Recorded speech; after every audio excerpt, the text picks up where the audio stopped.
Our next game, North Melbourne take on Port Adelaide. It's at Etihad Stadium, 4:10 p.m. on Sunday. Moons, the Northern boys, your old boys. Yes. You got them. Another big game for North. Anthony, Tippett and Jacobs coming into the extended squad there.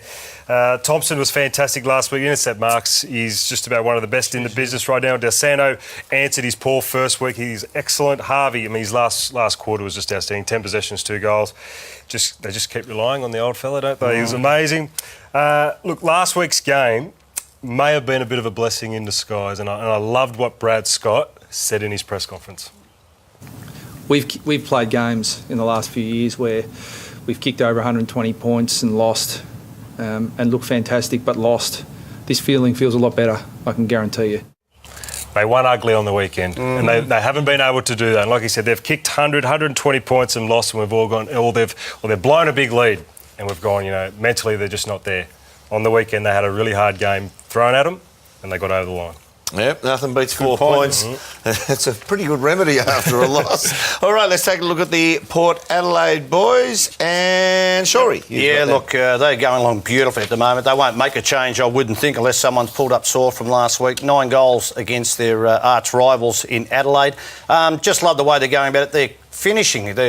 They just believe in themselves now that they can finish games off, and their last quarter stats from last year have emulated and gone straight into this year. Parko, you gave me this third youngest list in the competition, but 15th on the Premiership profile. But that's because they probably are the third youngest list. That's the reason that happens. Not a bad starting point. There's a lot of they're going all right, aren't they? Yeah, they are. But the big thing, I think, during the week was Ken Hinkley, where he lost the plot in the box, and Sean Hart, who I think did the right thing by his coach, just tried to control and say, hold on, mate, settle down. Now, I know a coach doesn't like this to be put on, probably on camera, but I think he needed to do it. I think if he thought he was losing the plot, and I've got another example here, Mick Moldhouse. So what's the first half of that Carlton game, boys?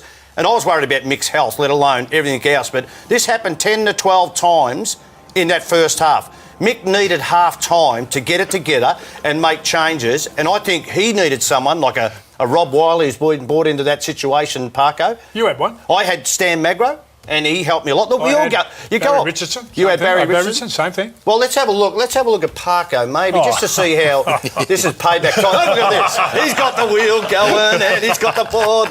He's going switch it over and got the. Oh, what's happening there, Parko? Simon Beaumont. Oh, just seeing how his mother was. You are so mild and mannered. But I reckon you need someone, Parko, at times, don't you? In the box. Absolutely, because you can't make a good decision while you're emotional. And I just thought, looking at Mick, and not Ken Hinkley, but Mick, I thought got to half-time, probably thought, let's settle down, controlled it, came out, made changes, got the Blues back into the game. Is that what you did, Shorey? I think we might have a little bit of footage. He keeps talking, hoping that I won't get to this bit of footage. I've copped this. Oh, it's not ready yet.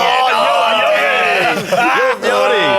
Hey, let me tell you, Power. I am on this show next week. There will be payback for the three of you. If you're all whoever's on, there is payback next week. Hey, I haven't even started giving you whacked me in the jats. You are way ahead, my friend. Okay, we've got one of the teams who very highly fancied North Melbourne.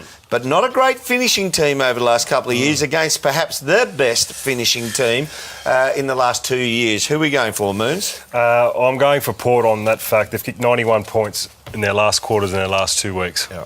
Yeah, it's here, but Port Adelaide. I'm going Port. I think they'll have control of a lot of areas which don't suit North. Port also clean sweep from the panel here, and hopefully they'll have better control in the box than this bloke.